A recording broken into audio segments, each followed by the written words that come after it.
जो अनाज वाली फसलें हैं उसके सेकंड नंबर की फसल है मक्का। उसके बारे में हम अध्ययन करते हैं। मक्का को हम मेज या कॉर्न कहते हैं इंग्लिश में। इसका बॉटनिकल नेम है जिया मेज एल। और इसका जो बॉटनिकल फैमिली है उसको हम पोएसी कहते हैं। अब हम सबसे पहले मक्का के पौधे के विभिन्न अंगों के बारे में हम देखते हैं। तो मक्का का जो पौधा होता है इसमें नीचे जड़ें होती है, अपस्थानिक मूल होती है, और फिर इसका तना होता है और तने के ऊपर पर होते हैं। और प्रत्येक पर्व से विभिन्न लंबी लंबी हरी पत्तियां निकली हुई रहती है। और उसी पर्व के साथ से ही एक भुट्टा बनता है। और भुट्टे के प्रारंभ में जब वो ऊपर सफ़ेद ये बाल जो दिख रहे हैं इनको अपन अपनी भाषा में मुच्छें बोलते हैं। और जब ये पकने लग जाती है तो फिर धीरे धीरे ये मूछें लाल कलर की होने लगती है और ऊपर इसके मंजरी होती है। ये हो गई पौधे की संरचना के बारे में। अब हम मक्के की फसल के बारे में विस्तार से आगे अध्ययन करते हैं। तो सबसे पहले हम मक्का के महत्व के बारे में पढ़ते हैं।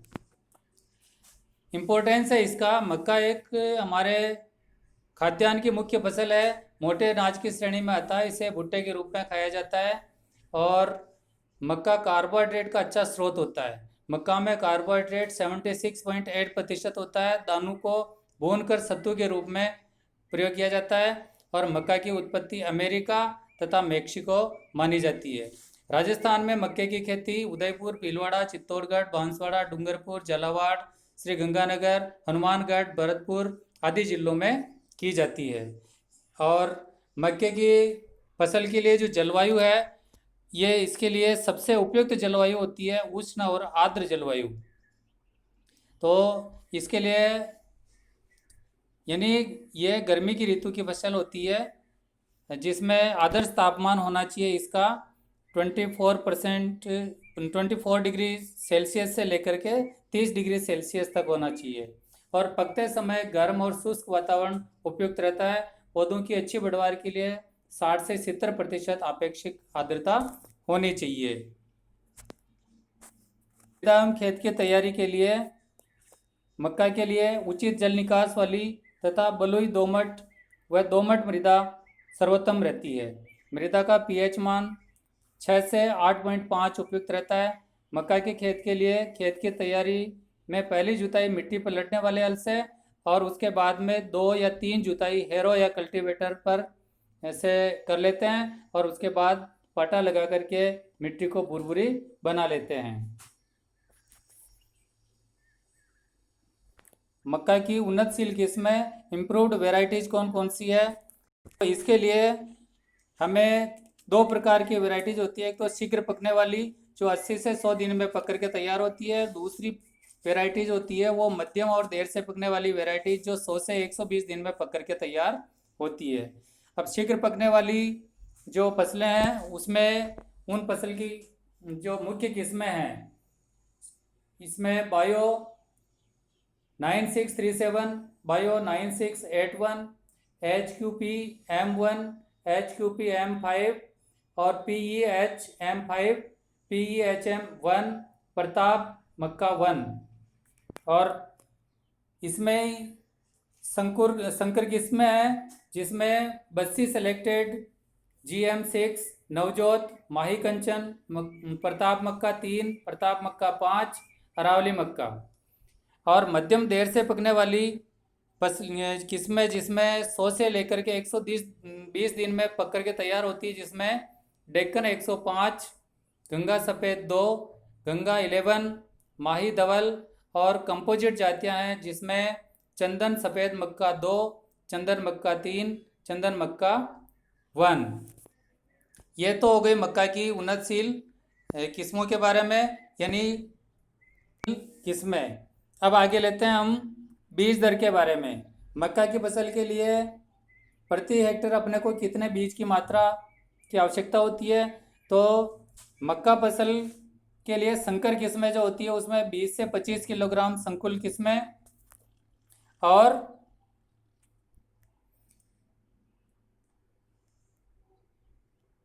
नेक्स्ट इसमें 18 से 20 किलोग्राम, बेबी कॉर्न 22 से 25 किलोग्राम, चारे के लिए 40 से 45 किलोग्राम बीज प्रति हेक्टेयर पर्याप्त रहता है। मक्का का बीज 3 ग्राम थायरम या कैप्टोन से उपचारित करना चाहिए, यानी सीड ट्रीटमेंट के लिए हमें थायरम या कैप्टोन का प्रयोग करना चाहिए, या 3 ग्राम कार्बेंडाजिम 50 WP, या 6 से 10 ग्राम ट्राइकोडर्मा से डाउनी मिल्ड्यू प्रकोप वाले क्षेत्र में बीज एपोन 25 SD 4 ग्राम या एप्रोन एक्स 25 ES 1 से 2 मिलीलीटर दवा से प्रति किलोग्राम बीज दर से उपचारित करना चाहिए। इसके अतिरिक्त बीजों को जीवाणु खाद यानी एजेटोबैक्टर एवं PSB से भी अपन उपचारित कर सकते हैं। एजेटोबैक्टर जीवाणु हवा में मौजूद नाइट्रोजन को पौधों को उपलब्ध कराने में सहायक होते हैं। भूमि में जो उपलब्ध होता है फास्फोरस पौधों को पूरी तरह से उपलब्ध नहीं हो पाता, इसके लिए फास्फोरस गोलक बैक्टीरिया यानी PSB का उपयोग करना चाहिए। इसके अलावा 250 से 300 ग्राम गुड़ 1.5 लीटर पानी में घोल कर ठंडा करना चाहिए और 600 ग्राम दोनों जीवाणु कल्चर यानी PSB और एजेटोबैक्टर को घोल में मिलावें और घोल को दानों पर डालकर हाथ से मिलावें और छाया में सुखाकर 12 घंटे के अंदर बुआई कर देनी चाहिए। ये तो हो गया सीड ट्रीटमेंट के बारे में। इसके आगे हम लेते हैं बुआई का समय और बुआई की विधि। मक्के के खेत में जो हम मक्के की फसल बोते हैं वो खरीफ की ऋतु में बोई जाती है, जून से जुलाई तक, और रबी में बोई जाने वाली अक्टूबर से नवंबर तक, और जायद में बोई जाने वाली फरवरी से मार्च तक इसकी फसल बोई जाती है। मक्का के लिए कतार से कतार की दूरी 45 से 60 सेंटीमीटर दूरी होनी चाहिए और पौधे से पौधे की दूरी 20 से 25 सेंटीमीटर। आपको याद रखना है, मक्के के बीजों में जब अपन बुआई करते हैं तो कतार से कतार की दूरी 45 से 60 सेंटीमीटर और पौधे से पौधे की दूरी 20 से 25 सेंटीमीटर, और बीज की गहराई 5 से 6 सेंटीमीटर रखते हुए अपने को बुआई करनी चाहिए। और इसके अलावा खाद और उर्वरक भी हमें मक्के की फसल के लिए देने होते हैं, जिसमें खाद के लिए मक्का की फसल अच्छी उपज लेने के लिए हमें 15 से 20 टन गोबर की खाद, सड़ी हुई अच्छी गली हुई खाद देनी चाहिए, और 80 से 120 किलोग्राम नाइट्रोजन, 50 से 60 किलोग्राम फास्फोरस और 20 से 30 किलोग्राम पोटास और 25 किलोग्राम जिंक सल्फेट प्रति हेक्टेयर की दर से प्रयोग करना चाहिए। अब लेते हैं हम सिंचाई के बारे में।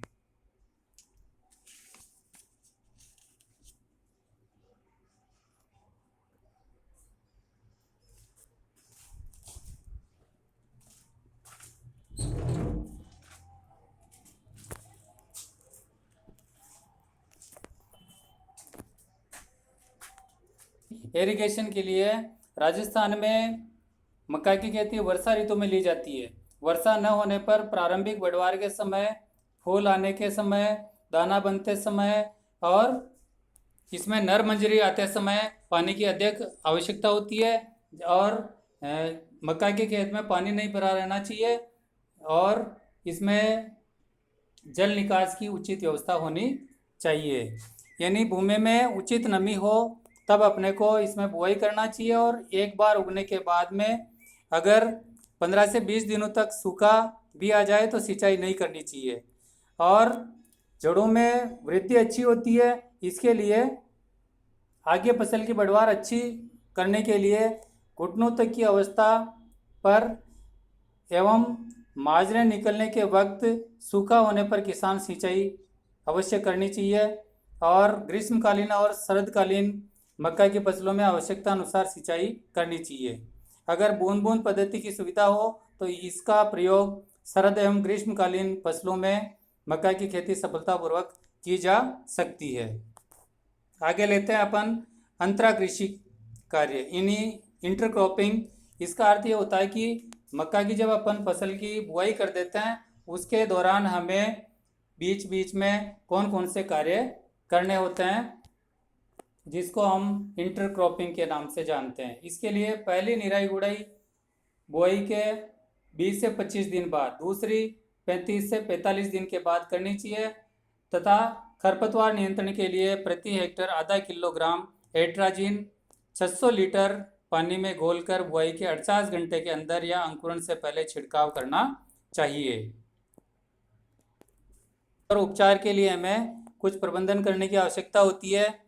फसल की कटाई तक कई प्रकार के कीटों का प्रकोप होता है जो मक्का उगाने वाले किसानों को न केवल आर्थिक नुकसान पहुंचाते हैं बल्कि मक्का की गुणवत्ता को भी कम कर देते हैं।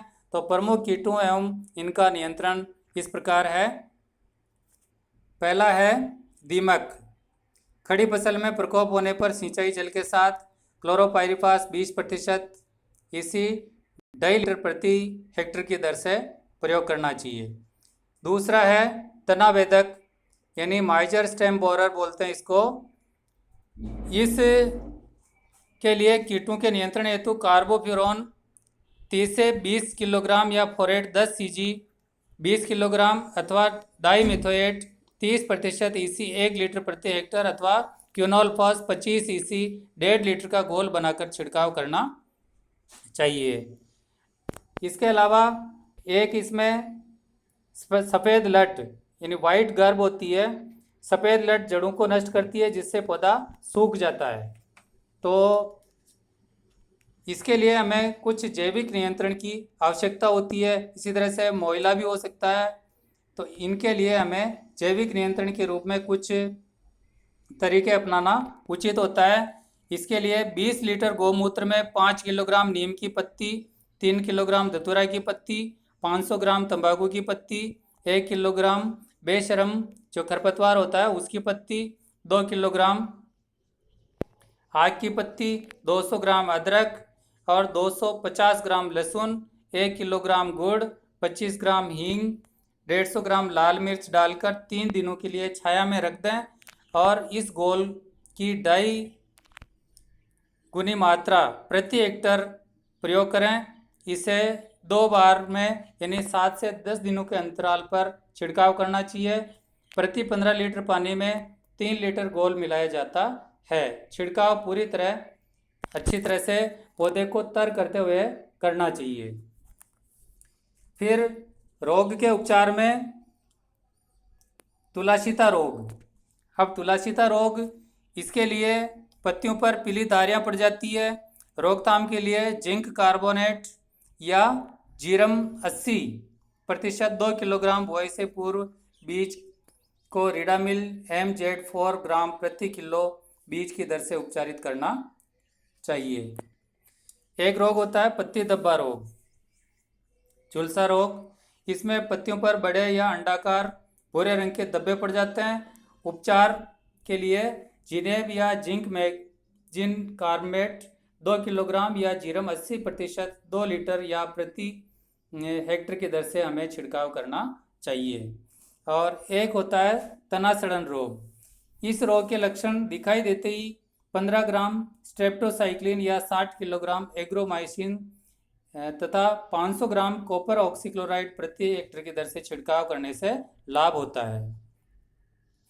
फिर मक्के की फसल के लिए हमें जब कीटों के लिए हम अच्छी तरह से प्रबंधन कर देते हैं और मोइले का यदि प्रकोप हो जाता तो हमें मिथाइल डेमेटोन 25 सीसी 1 लीटर या फिर इमिडाक्लोप्रिड 10 सीसी का 700 लीटर मतलब 700 मिलीलीटर प्रति हेक्टेयर की दर से 500 से 600 लीटर पानी में घोलकर छिड़काव करना चाहिए।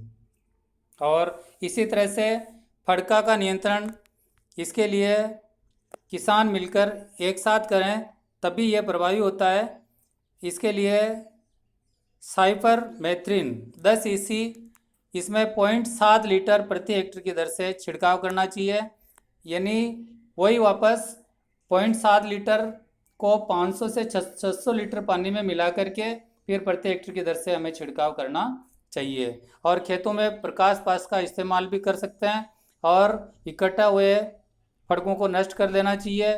खेत की पालियों पर खरपतवार नष्ट करें और पालियों पर मिथाइल पैराथियोन 2% चूर्ण को भुरकाव करके भी हम फड़के पर नियंत्रण प्राप्त कर सकते हैं। और जून माह में इसके लिए गहरी जुताई भी करनी चाहिए। और फिर इसमें आगे का बिंदु है मक्के की खेती के लिए कटाई और मढ़ाई।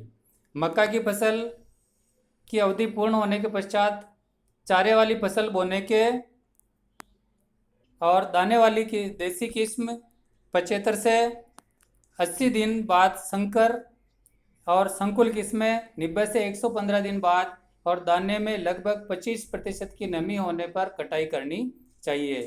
भुट्टो से दाने निकालने के लिए सेलर का उपयोग किया जाता है और साधारण थ्रेशर से सूखा कर मक्का की मढ़ाई भी की जा सकती है। इससे भुट्टे से छिलका निकालने की आवश्यकता नहीं होती, सीधे ही सूखे भुट्टे को थ्रेशर में डालकर मढ़ाई की जा सकती है। इससे दाने का कटाव नहीं होता है। फिर उपज के बारे में हम देखते हैं कि मक्का की फसल की जो उपज होती है, पैदावार, उन्नत विधियों से खेती करने पर संकर किस्मों में 40 से 50 क्विंटल और संकुल किस्मों में 30 से 40 क्विंटल प्रति हेक्टेयर की दर से दाने की उपज प्राप्त होती है।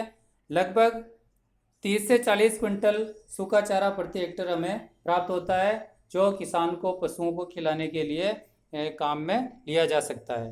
तो ये हुई हमारी मक्के की फसल की प्रबंधन के लिए और बुआई से लेकर के कटाई, उपज करने के बाद में भंडारण करने तक की जो विधि है, आपको इसको पुनः अच्छी तरह से समझना है। और इसमें जो पाठ के अंत में क्वेश्चन दे रखे हैं, मैं पुनः आपको प्रश्न तैयार करवाने के लिए अगले भाग में मैं इस चैप्टर का विस्तार से प्रश्न उत्तर तैयार कराऊंगा। धन्यवाद।